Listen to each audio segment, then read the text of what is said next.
Les clauses d'insertion sociale sont un dispositif mis en œuvre par l'agglomération d'Agen pour favoriser l'insertion professionnelle des bénéficiaires du RSA et des gens en recherche d'emploi.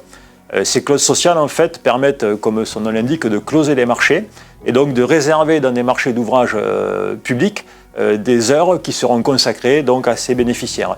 Pour l'année 2024, c'est à peu près 120 000 heures de clauses d'insertion qui ont été mises en œuvre. Ça a concerné à peu près 393 contrats. 80 entreprises ont pu bénéficier de cette clause.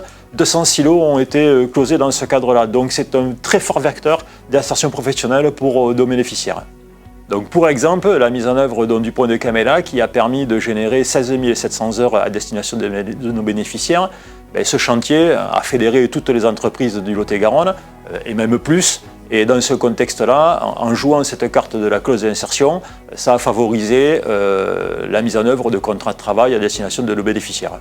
Nous profitons de cette semaine du bâtiment pour mettre en lumière un chantier sur la cité de Rodrigue, initié par Agen Habitat. Ce chantier va générer 6 000 heures de clause pour nos bénéficiaires.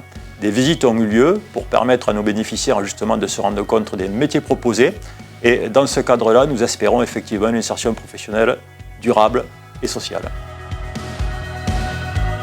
Aujourd'hui, il y a du maçon, il y a du charpentier, il y a du carreleur, il y a du peintre, il y a du plombier. On a tout un panel de métiers aujourd'hui qu'on retrouve sur toutes les constructions, sur toutes les réhabilitations.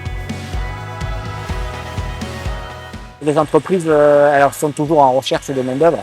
Pas forcément de main-d'œuvre qualifiée, mais de main-d'œuvre aussi qui ont une perspective d'évolution et une perspective de pouvoir se projeter à long terme avec un parcours de formation et surtout un parcours d'évolution au sein des entreprises.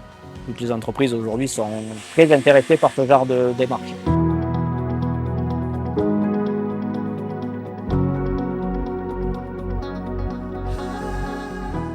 L'objectif, c'est de faire découvrir effectivement aux demandeurs d'emploi les métiers qui peuvent exister dans un objectif d'orientation professionnelle pour qu'ils puissent se rendre compte de ce que c'est les métiers du bâtiment, et rien ne remplacera une visite sur le terrain pour se rendre compte ce que c'est. Et la deuxième orientation de la visite, c'est pour des gens qui ont déjà travaillé dans les métiers du bâtiment, qui puissent aussi voir concrètement qu'est-ce qu'il y a sur Agen comme besoin pour pouvoir peut-être après laisser les CV aux entreprises qui interviennent sur la réhabilitation des bâtiments.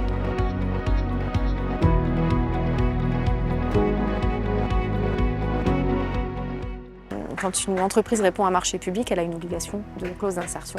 Et on fait partie de ces outils de réponse. De pouvoir mettre un pied sur un chantier alors qu'ils n'ont pas forcément l'expérience ou on porte toujours un sac à dos qui fait que parfois on a des difficultés à aller pousser la porte de l'entreprise.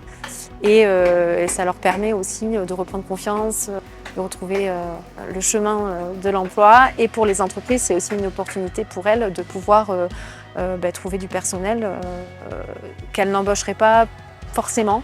Mais parfois, on a des vraies surprises, des beaux parcours et ça amène même sur des emplois en CDI. Il y a des métiers qui m'intéressent potentiellement, surtout sur les charpentes de toiture. Ouais. Oui, et aussi la peinture parce que les couleurs sont très jolies. Et j'ai vraiment apprécié cette visite. C'est un grand chantier, c'est l'occasion de voir vraiment en réel les différents corps de métier, ouais, et voir où éventuellement on peut se positionner.